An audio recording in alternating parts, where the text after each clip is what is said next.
PT Cruiser, the official car of getting your 9-year-old son a balloon-tired mountain bike to make up for pawning his DS Lite in order to buy loose tobacco and zigzags. Hey, girl, what that Plymouth do? 'Cause when I'm deep inside your owl, that's right, this isn't a Plymouth. Oh, wow.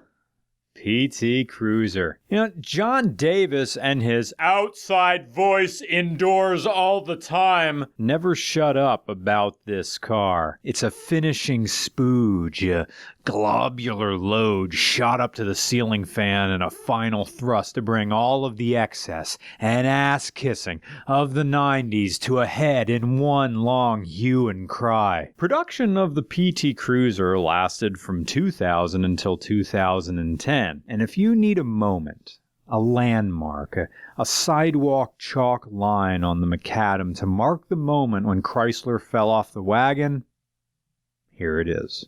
If jumping to conclusions were an Olympic sport, people who rag on PT drivers would be gold medalists 100 times over. Granted, profiling drivers is what we do, but we also like to come at it from a perspective of why a car appeals to a certain type of driver and what the culture behind that car is. And there's many ways to do that with the PT Cruiser. Cruisers don't have a culture, and a lot of PT drivers probably couldn't tell you why they love them, although we're going to figure out that why for them. Many people will just make blanket judgments about the PT Cruiser. You look at it, and it looks like old money. It looks like it's driven by the sort of people who watched All in the Family because they agreed with Archie Bunker, not realizing his ignorance was the joke. Is there now, or has there ever been a car more unfairly maligned than the PT Cruiser?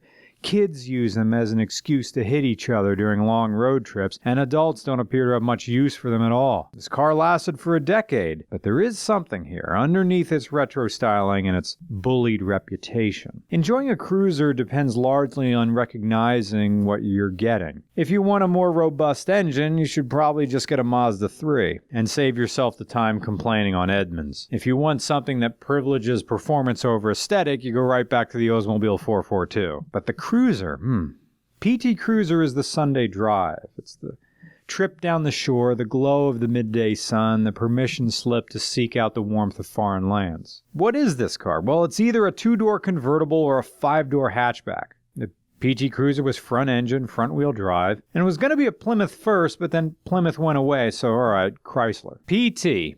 Those who know, and those who don't, PT stands for personal transport, whatever that means.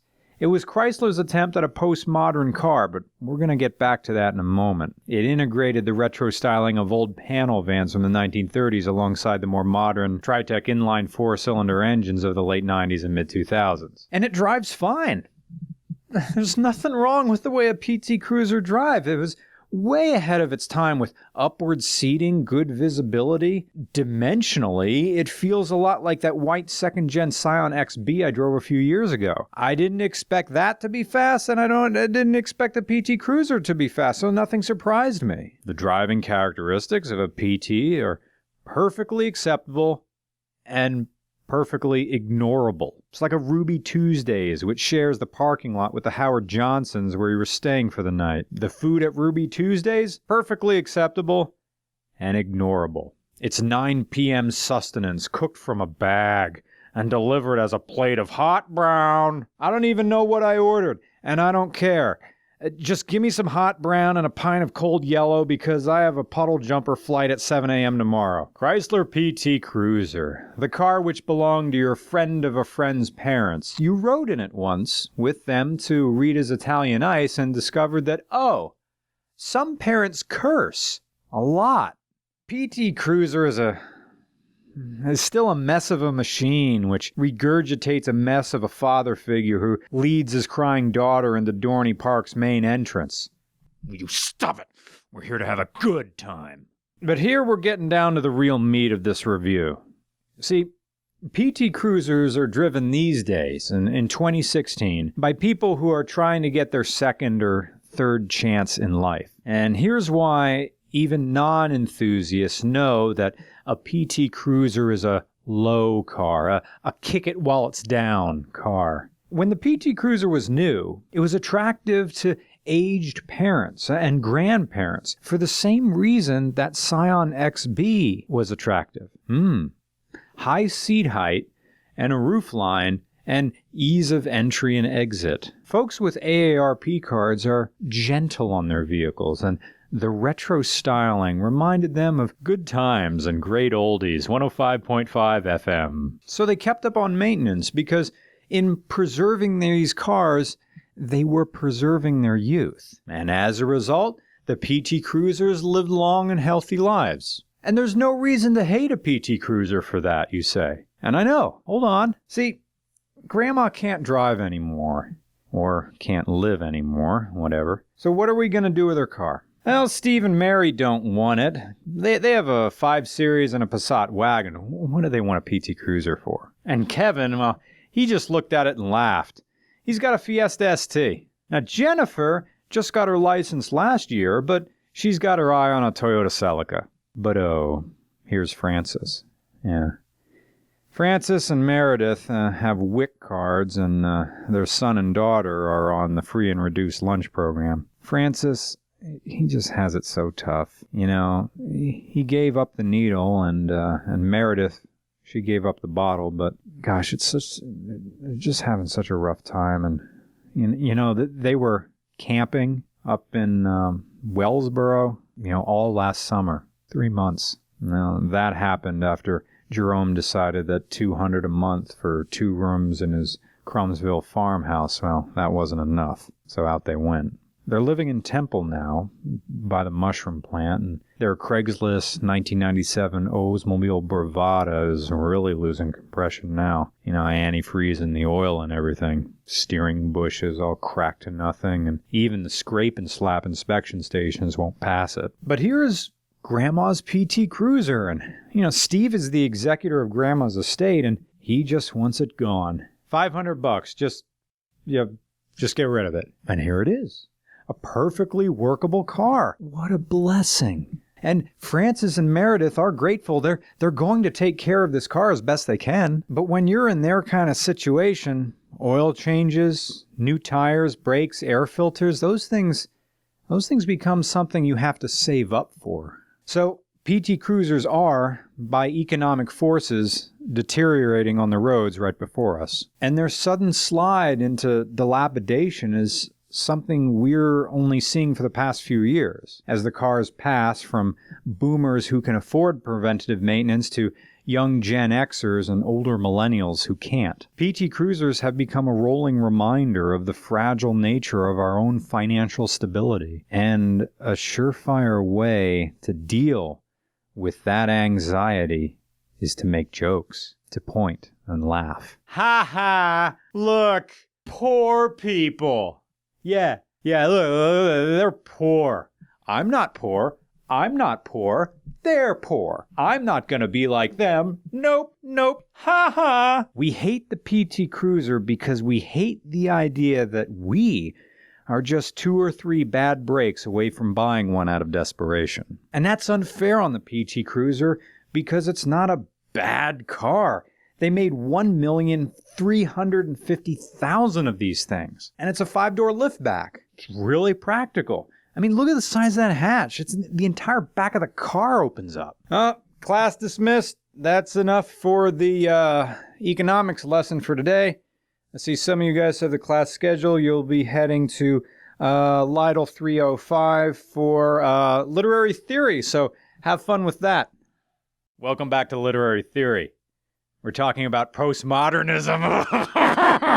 Here we go. In the tradition of postmodernism, the PT Cruiser is a meditated version of reality Chrysler wanted to present to us. A reality where the exploits of the past are equally fascinating as the potential of the future. And the key word here is equally. Because postmodernism, and if any of you are in AP classes, start writing this stuff down. I'm giving you master's level stuff right here. Postmodernism rejects the notion that any text or product or media, and by text, product, or media, I mean anything written, anything photographed, and media is anything that you can hold and derive an information from building blocks to GoPro accessories, to this chair that's on the other side of the room. Anything, this shirt that I have is all KUR, Kutztown, this is media. Any media is inherently more valuable than any other. I'm going to repeat that.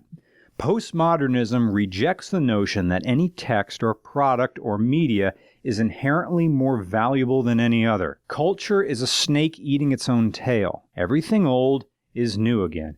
Everything deserves to be viewed as art. Everything deserves an audience to consume it. Whether it's this PT Cruiser, the new Ghostbusters, Golden Axe for the Sega Genesis, or even this review, or this fart that's brewing. Or even that episode of Deep Space Nine where Sisko trips balls and imagines he's a science fiction writer in the 50s. Everything is worthy, and anyone can lift Thor's hammer. Joe Rogan, I'm talking directly to you. In a number of your recent podcasts, you talked about recreational outrage, Me Too culture, the kind of folks who seek out reasons to be offended, anger at comedians, aggressive hecklers. This tension that you're experiencing, and that your guests are experiencing, what that is modernism and postmodernism battling it out. These are two completely congruent media theories from different stages in the 20th century. Culture and eras take a long time to transition. The modernist era of America began with the Civil War or thereabouts. It put an end to Romanticism. This is quite heavy stuff for a PT Cruiser car review, but believe me, this is a good one. Modernism began approximately 1860, 1861, and ended the moment we exploded the first atomic bomb. That started postmodernism. Modernism, whether it has to do with visual art, music, or literature, derives its meaning from this. Truth derives from effort. Remember that. Truth derives from effort. If you work at something hard enough, you will find truth. Whatever that truth is doesn't matter, but you will reach some kind of enlightenment if you work hard enough. Modernism, if you want modernist architecture, go look at old New York. Look at the Empire State Building. That is a modernist building. It starts almost a block wide from the bottom, tapers to a point.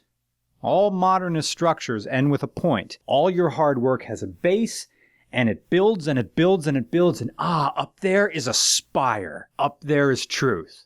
Not sure what it is, but go up there and find it. And anybody can reach these truths. Work hard enough, and there it is. That's the classic view of America. Once we exploded the atomic bomb and realized that everything man has built can be undone like that, why work hard? What's the point? And the ripple effect from that made some people think, well, why even work hard for truth? Truth should be what is immediately evident. That's why you have some of those alternative comedy rooms where people don't even prepare. They're just winging. Well, sometimes it's good and sometimes it's bad, but you're just supposed to experience it as it comes out. And whatever that is, doesn't matter if you worked hard at it or not. That's truth. Sounds unfair, doesn't it? Especially for someone in the audience who has a physical job, who worked hard all the time, has not yet reached any sort of truth or catharsis for themselves, and from their perspective, they see someone on stage who has to do nothing but talk, and from their perspective, there is no truth in that. Because from their perspective, there is no hard labor or work in that. So what you're seeing is postmodernism and modernism trying to fight it out. But they're two irreconcilable views on the world. I should be on crash course. Once more, modernism. You only get to truth and you only get to enlightenment and you only get to value through work. But with postmodernism, you don't have to do that at all. Everything is beautiful how it is. But if everything's beautiful, then nothing's beautiful. And therein lies the snake eating its own tail. Postmodernism inevitably go round and round and round and round.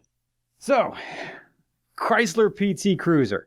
Chrysler wanted to put out a car that valued the past without compromising values of more modern vehicles in the company line. In Chrysler's postmodern world, beginning for them in the 2000s, taste remained as subjective as ever because the lines between reality and the media we consume becomes blurred. It isn't that a cruiser is objectively better than any other car you might get, but for some people, there's just something about it. Part of the bad rep the PT Cruiser gets is from sharing a bloodline with a Dodge Neon. It's a car that invented ridicule. And maybe you can cheer the SRT4 for being its savior. The Dodge Neon wasn't really a bad car, and more specifically, we're talking about the second-gen Neon, which is what the Chrysler PT Cruiser is based on. Essentially, it's the same car. PT Cruiser, second-gen Neon, same car. And the fuel economy wasn't any better. But if you just focus on what you're getting, you might be surprised how well the PT Cruiser does it for you. It accelerates smoothly. It's not going to be the type of ride you write home about, but it's strangely calming, especially if your life is a mess. It's like the safety and familiarity of a Wawa at 2 in the morning, because there are few things in this world more Pennsylvanian than Hoagie Fest. So for everybody who wants to make fun of the PT Cruiser, know that this machine comforts them in an angry world. It's like filling an eyedropper with the present, adding a few drops into the nostalgic waters of the past. It feels familiar in ways you might not recognize. The days before you close the Excel spreadsheet at work to check ESPN.com for the latest draft news. Back in the days when the mixed martial arts VHS tapes were back in the porn selection. It's like seeing an old friend and saying, "There he is!" and then realizing you've become one of those people who says, "There he is!" It's remembering all those things you forgot. Like 1-800-CALLATT. You have a collect call from band practice is over, pick me up. And it takes you back to Sega Channel, Supersizing, or WWE's network's 6-month commitment. The PT Cruiser is here and now, but it's also still then. PT Cruiser, I don't know you that well, but will you be my bag of brown tonight? I need a car that has no frills and no real thrills, and I need a car to get around. So will you be my bag of brown? Will you be my bag of brown? Will you be my bag of brown tonight?